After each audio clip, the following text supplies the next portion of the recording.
Taramdan, ang Kalibungan, usa nga programa maghahatag iyo'y kasayuran, may tungod ang mga serbisyo o aktibidades ang DNR, ang Department of Environment and Natural Resources Harion 8. Taramdan, ang Kalibungan, magpapahayag ang mga hibagruanan o mga pangasoy ang mga hintutungdan, kabahin ang pagbaguhan aton klima o climate change. Taramdan, ang Kalibungan.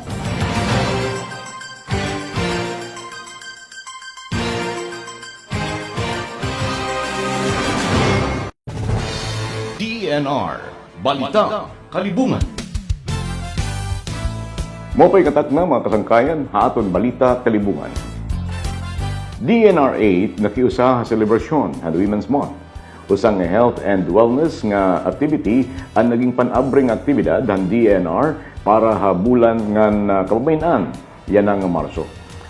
Pangungunahan focal person han Gender and Development or GOD han buhatan usa nga Zumba exercise ang ginhimo didahan usa han nga aga han Marso 1. Nganan mga empleyado han DNR, mababae man o lalaki, nakiusa hini nga aktibidad para haayat nga maging malimsog ang panlawas han tanan kumo paglikay hasakit.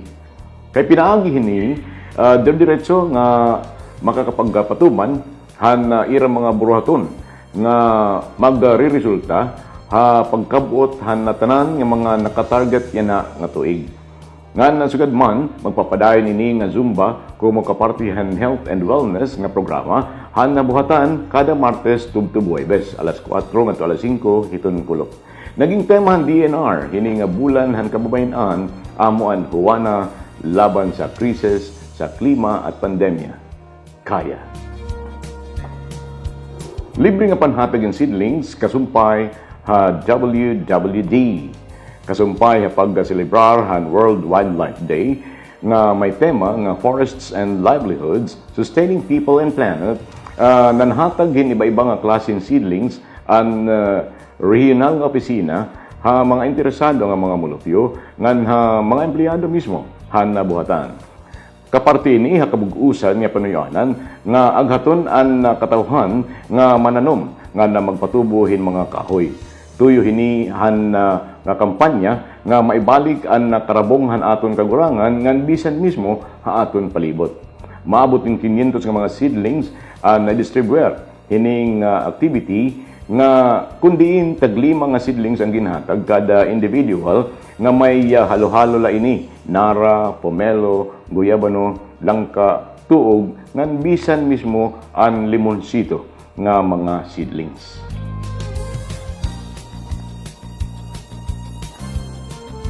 Halayan nga bahin, ang SEPA, hatap nga nabiliran, and usang naging tatawag nga Communication, Education, and Public Awareness, or SEPA, ang naginhimo han na mga staff, han Protected Area Management and Biodiversity Conservation Section, or PAMBCs, ngan han Strategic Communication and Initiative Group, on RCG, pirang mulupyo han Barangay Kawayan, Biliran, ngan habungto han TAF, Eastern Samar.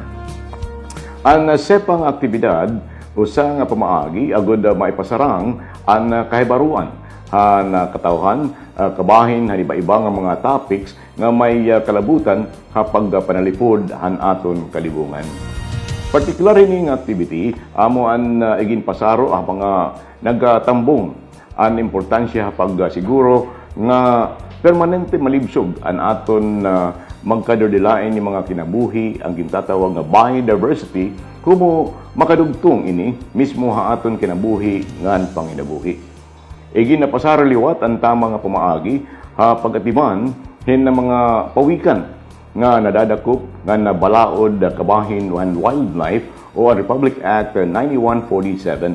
Damo liwat hin iba-ibang mga klase hin mga salida nga nag-uunod kabahin han kalibungan, problema basura nga iba pa nga igin mapakita han mga nag-attender.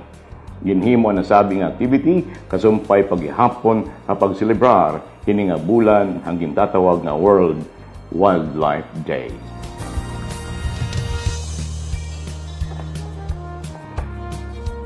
Sumulod na usang kasarabutan ang Penro Northern Samar ngan Penro Leyte ang mga pinili nga benepisyaryo han ENGP.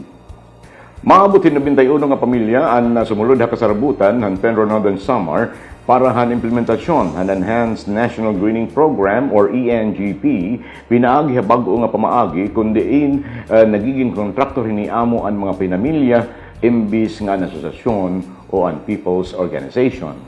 Pinaagi no sa letter of agreement or LOA ang 91 nga pamilya, tika nga iba-iba nga mga barangay, magtatanumin iba-iba nga mga klasihin kahoy, sugadin mga kawayan, haligid ang Gamay River, ngan mga agroforestry species o fruit-bearing trees, indigenous species, ngan iba pa nga mga premium species.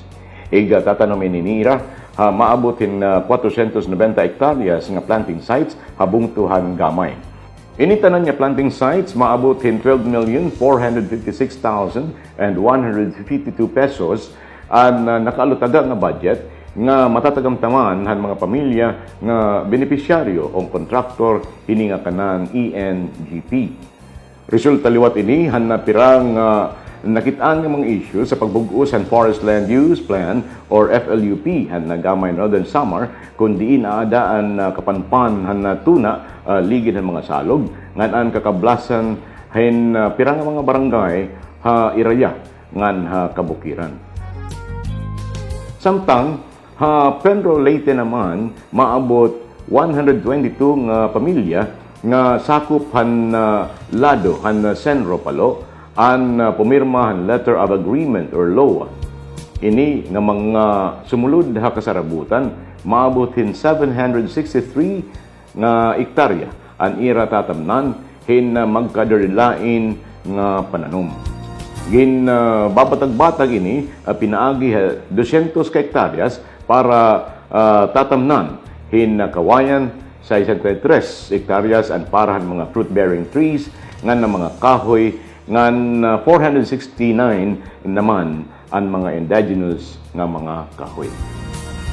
Ang aton mga pamilya kay tungod nga kumbaga damo ang gusto pero hiraan napili. I-prove ni raha DNR nga kamo nga family eksakto ang pagkapili han DNR ha iyo matrabahuhin maupay and at the same time ang DNR mabayad luwatin sakto ngan kita maupay nga ehemplo hindi rila ang atong pamilya kundi patihan aton environment. Kaya amo man an aton panuyo hini nga pananom.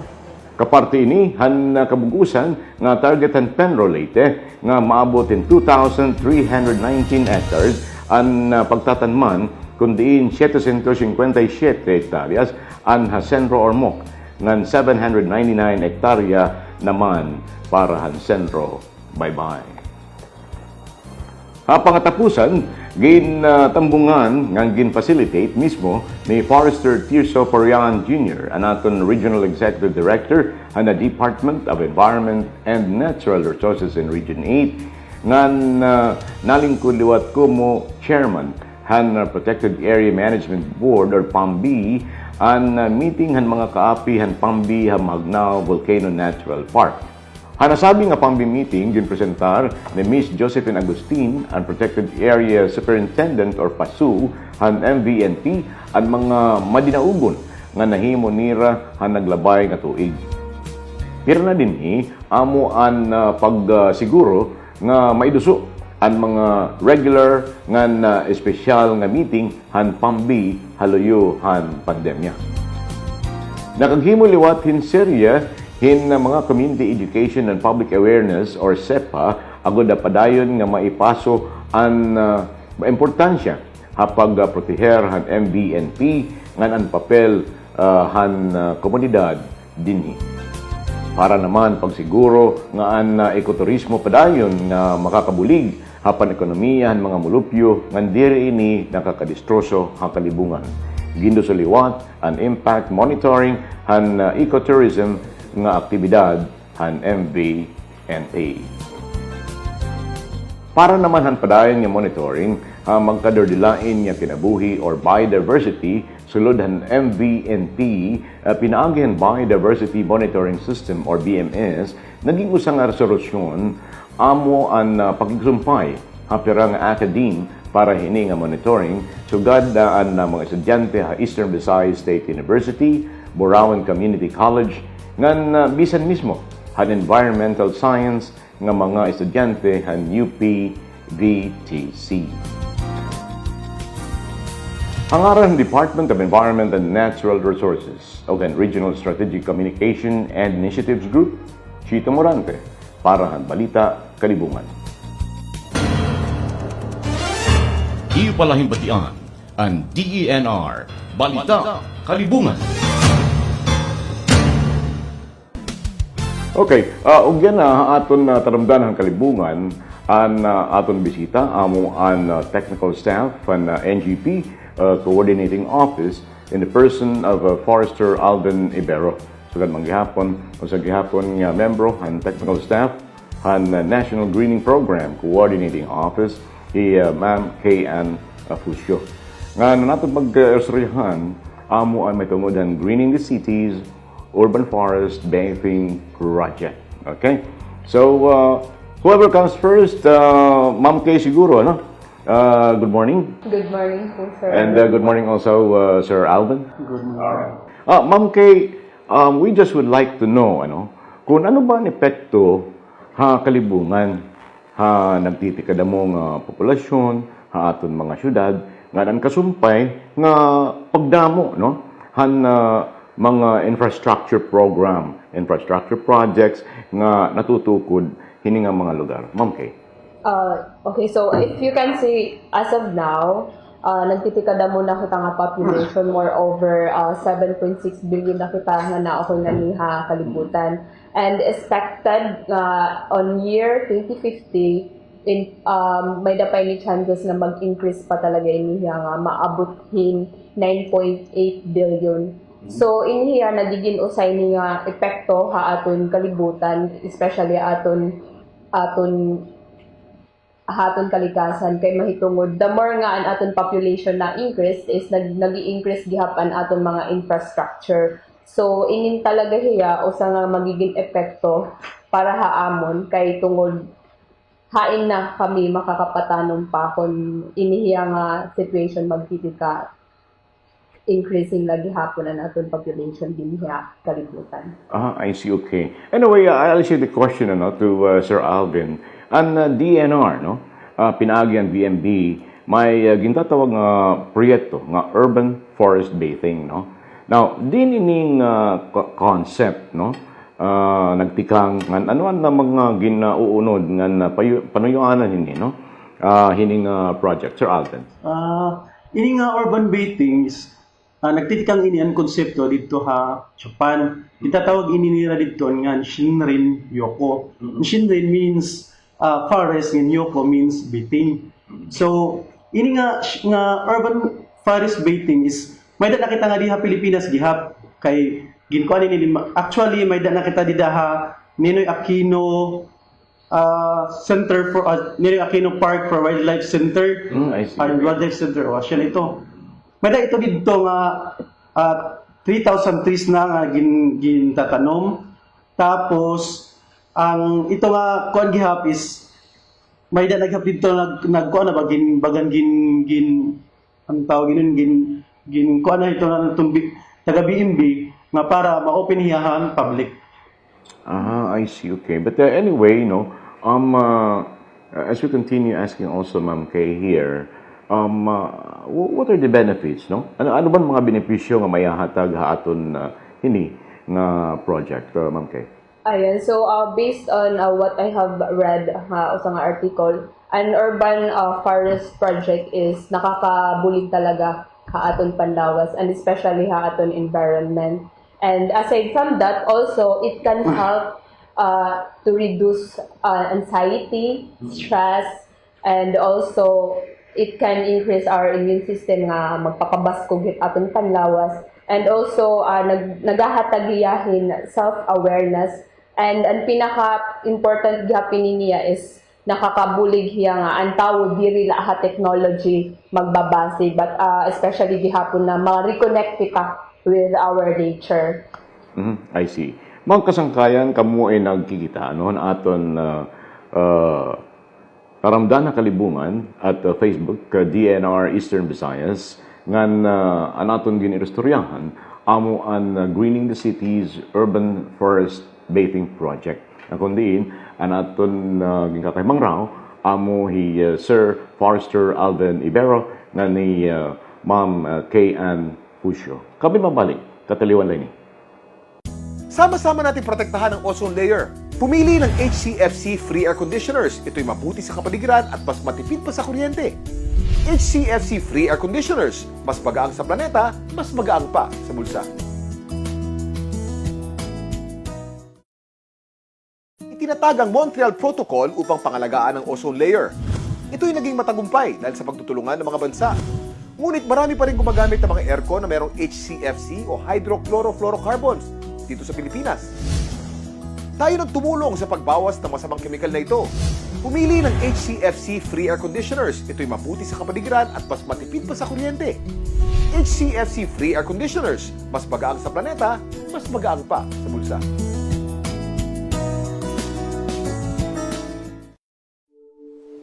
Dati wala namang ganito kagrabing tagtuyot. Dati po yun. Epekto na po yan ng climate change. Panahon na po para makialam.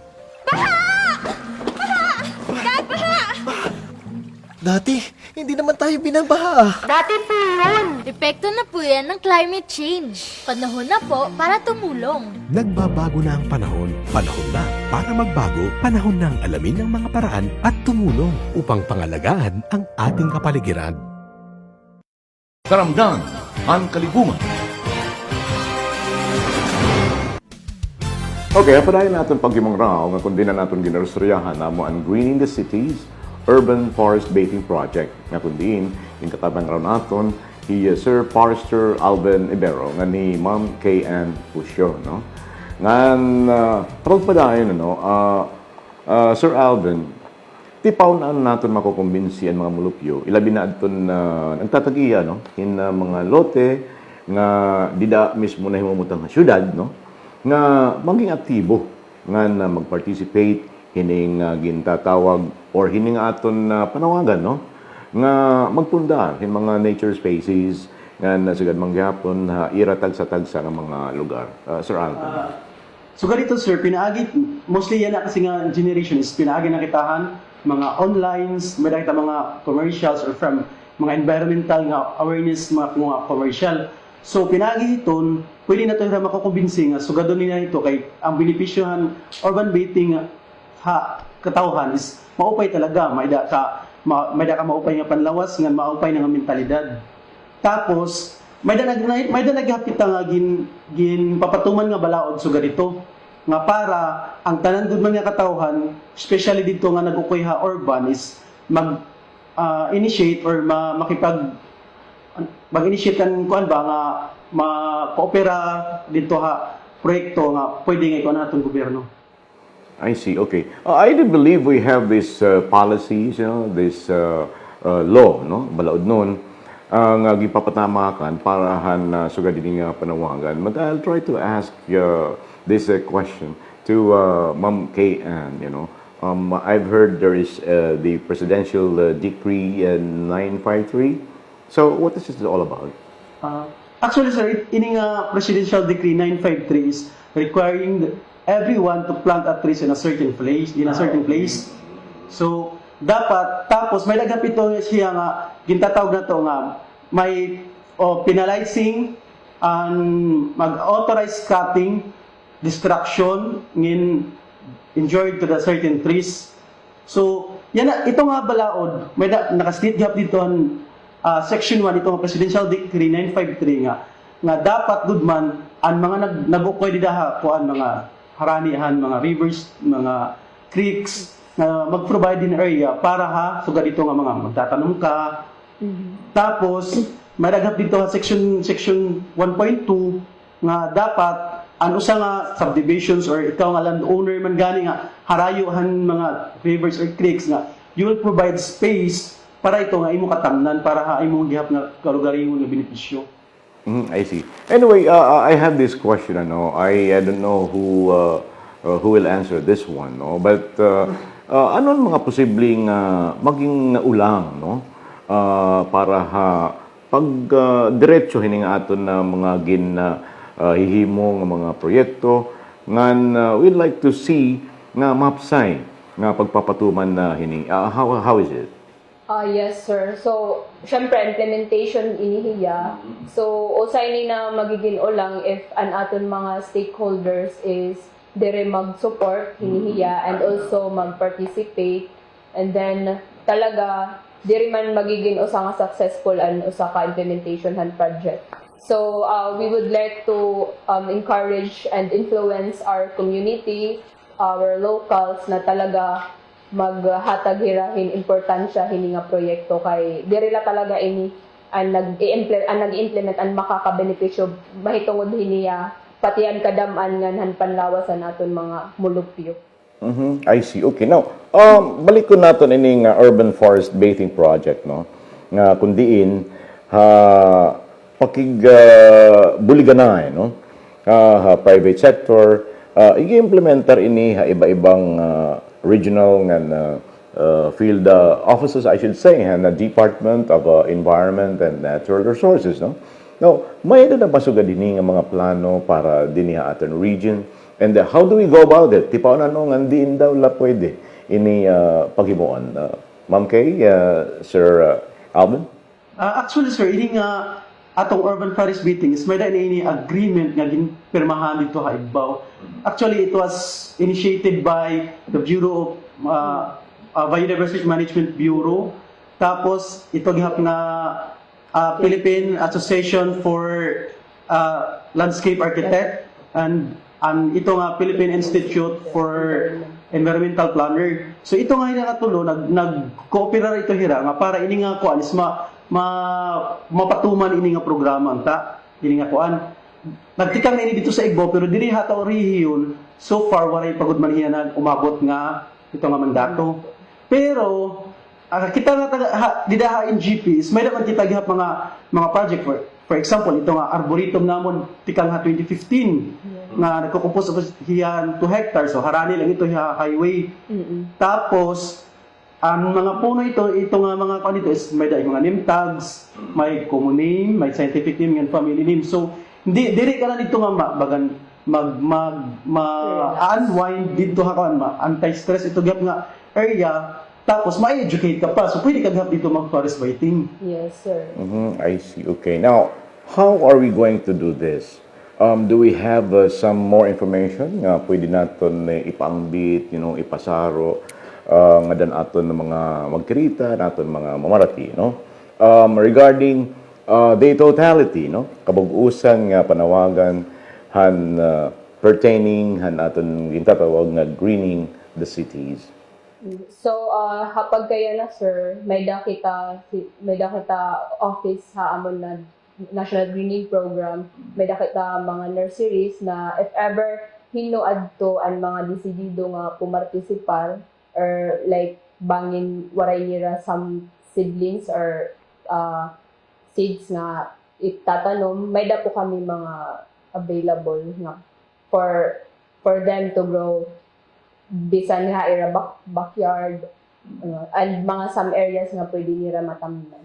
Okay. Now, dinin aton episode as we are talking about the greening the cities, the urban forest bathing project nga kundi mga kasangkayan aton naging kamay raw and technical staff and National Greening Program Coordinating Office si Forester Alvin Ibero sugan manggihapon Ma'am KN Fusio, no?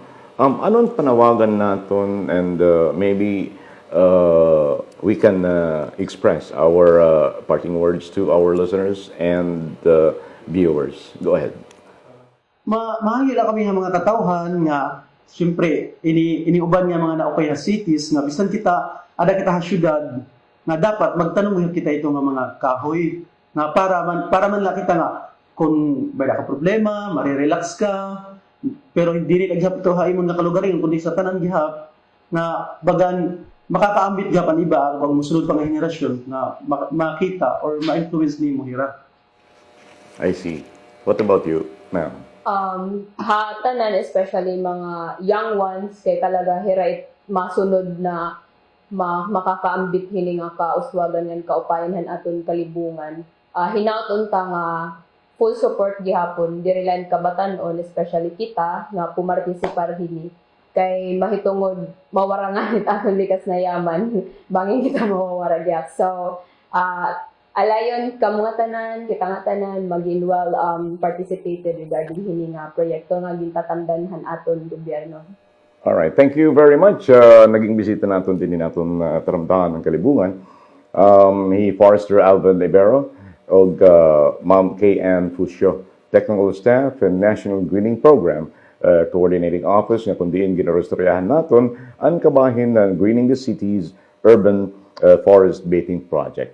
Og tungod nga waray nagud kita unan pa dinitalanay tapuson dinin aton pagkaurusa ha Taramdan ng Kalibungan nga gimpada nga tayo hamo pa yung kaburuton ang Department of Environment and Natural Resources dinhi Region 8 pinaagin aton Regional Executive Director Tirso Parian Jr., Assistant Regional Director for Management Services Dr. Art Salazar.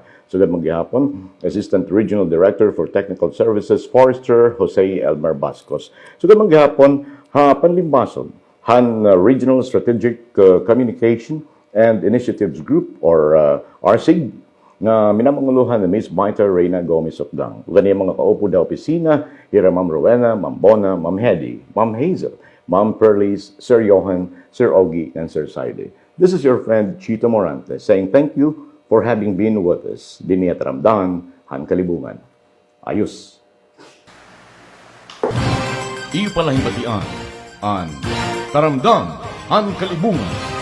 Usa nga programa nga nagahatag ha iyo'y kasayuran, may tungod ang mga serbisyo o aktibidades sa DENR, ang Department of Environment and Natural Resources Harion 8. Taramdan, Han Kalibungan. Nagpapahayag ang mga ibabruanan ug mga pangasoy ang mga hintutungdan, kabahin ng pagbago-an aton klima o climate change.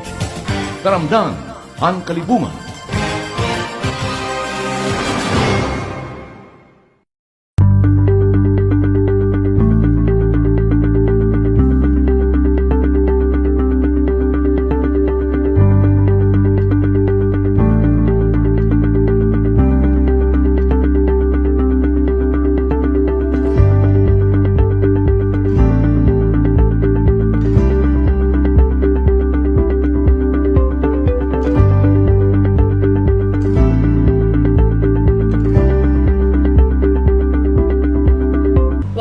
Launching of the Urban Forest Baiting Project in partnership with the Forest Foundation Philippines, Philippine Association of Landscape Architects, and Philippine Institute of Environmental Planners.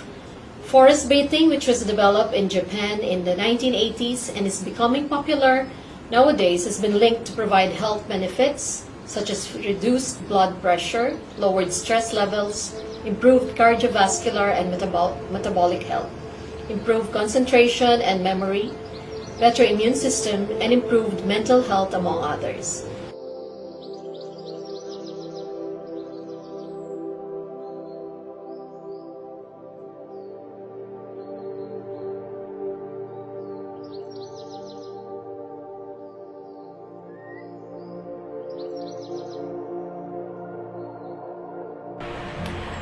We all know how good being in nature can make us feel. The park with its robust trees is actually the lungs of the city. The sounds of the forest or forest-like space, even in a pocket garden or even the potted plants, the scent of trees, the sunlight, playing through the leaves, the fresh air, clean air, these things give us sense of comfort. They ease our stress and worry, help us to relax and think more clearly. Being in nature can restore our mood, give us back energy, vitality, refresh us, rejuvenate us into our sound mental health. On top of it, it restores and replenishes our land and the environment at large.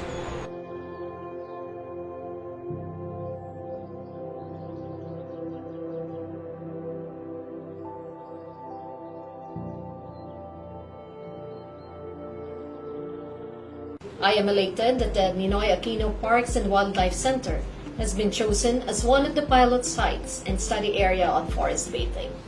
I believe that setting up forest bathing sites in the Philippines is possible, especially now that health is increasingly becoming a priority for people living in cities. I fervently hope that our study area for forest bathing will be replicated in more cities in the Philippines as a strategy to protect urban forests. Thank you and mabuhay. Pleased to partner with the Biodiversity Management Bureau, the Philippine Association of Landscape Architects, and the Philippine Institute of Environmental Planners in a program that promotes the conservation of urban biodiversity and integrated ecosystem management for the well-being of urban dwellers. We call on everyone to take part in efforts to sustain and enhance the biodiversity in our cities, conserve and develop urban green spaces, and reconnect ourselves with nature. Tree parks, eco-gardens, forest bathing, and other activities where we can experience nature and biodiversity contributes to our health, provides us the opportunity to view and experience the diversity of our urban ecosystem, and allows us to appreciate the beauty and benefits of nature. Thank you. On behalf of the Philippine Association of Landscape Architects, I would like to congratulate DNR Biodiversity and Management Bureau with the help of Ninoy Aquino Parks and Wildlife for inviting us to be part of this project and initiative. This forest bathing project, together with the support of other organizations, will let us share our knowledge and expertise in the establishment of this area that will encourage our people to appreciate and realize the healthy effects of being with nature. Again, thank you and congratulations to everyone. Have a good day. So today, together with the Department of Environment and Natural Resources, Biodiversity Management Bureau, the Forest Foundation, and the Philippine Institute of Landscape Architects, as well as our Philippine Institute of Environmental Planners, we will envision, plan, design, and implement an initial forest bathing initiative at the Ninoy Aquino Wildlife Park. The aim is to be able to replicate this endeavor to all urban and rural communities as catalyst project. A catalyst for us to reconnect with nature, even within the urban jungle. You know, by 2020, they say 66% of the world's population is projected to be living in the cities. Thus, the average people spends 93% of his or her time indoors. Around half of the habitable land on planet is now urbanized. Soon, technology could reshape that balance again. So, let us bring back acres of trees as our tools to fight climate change. We can and we should intervene now. This forest bathing project at the Ninoy Aquino Wildlife Park, together with PIEP, endeavors to look at how forests and other ecosystems could come back through reforestation, even in the city. This endeavor could make more spaces available for nature spaces to return. Correspondingly, I would like to specifically highlight the Presidential Decree 953, which requires the planting of trees in certain places and even penalizing cutting, destruction, damaging, or injuring certain trees, plants, and vegetation. We should be reminded of planting trees on lands adjoining the edges of rivers and in creeks. In both this, this is both a measure of beautification and reforestation. And the planting of trees along roads and areas intended for the common use of owners of lots in subdivisions, housing areas, will provide shade, beautiful environment.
siyang may kagagawan. Kalikasan ating ingatan, buhay natin dito nakasalalay. Dahil ang kalikasan ay isa, konektado tayo sa isa't isa. Huwag nating hayang ito'y masira para sa mga musmus pang darating. Para sa mga musmus pang darating.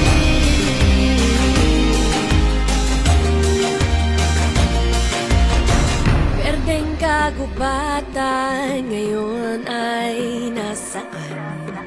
Naging sementadong gusali at daan. Di naman masama ang pagkamit ng kaunlaran, basta di nakakasira kay inang kalikasan. Sinong sising sa mga nangyayaring ito? Tayong mga tao na siyang may kagagawan. Kalikasan ating ingatan, buhay natin dito nakasalalay. Dahil ang kalikasan ay isa, konektado tayo sa isa't isa. Huwag nating hayang ito'y masira para sa mga musmus pang darating. Para sa mga musmus pang darating.